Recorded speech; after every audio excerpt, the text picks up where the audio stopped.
So at what point in time in the Christmas season do you start listening to Christmas music?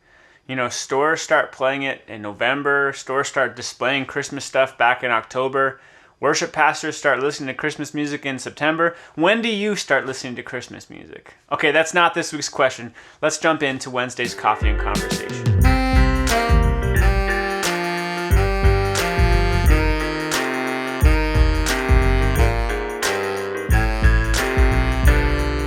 Welcome back to another Wednesday Coffee and Conversation. In this time where we can't actually gather all together physically, we need to be intentional about staying connected and fostering community amongst us. And so these Wednesday videos are one way to do that.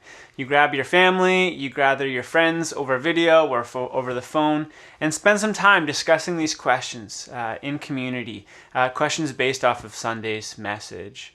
On Sunday, Pastor Werner started a new series called A Christmas Playlist.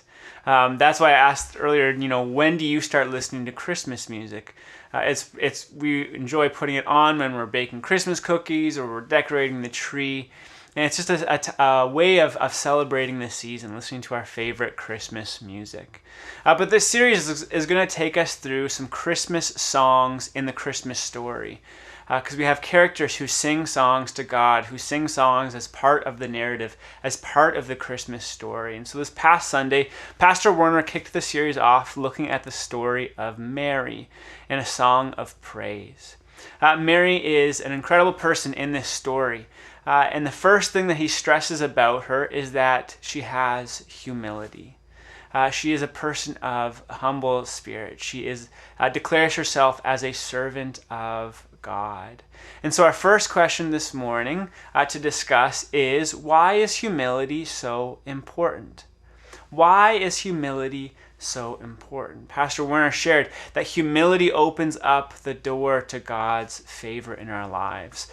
So the first question is just to help us reflect on the importance of humility. Why is it so important?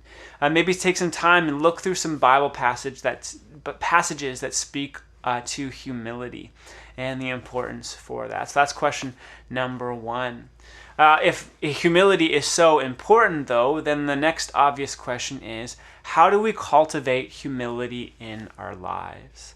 How do we work and what kind of activities and practices do we need to do in order to cultivate humble spirits, to cultivate humility in our lives? On the flip side of that, we could also say, what are the things that get in the way of humility? What are the things that feed into pride? And how can we address those kinds of things? So you could also look at this question on the flip side.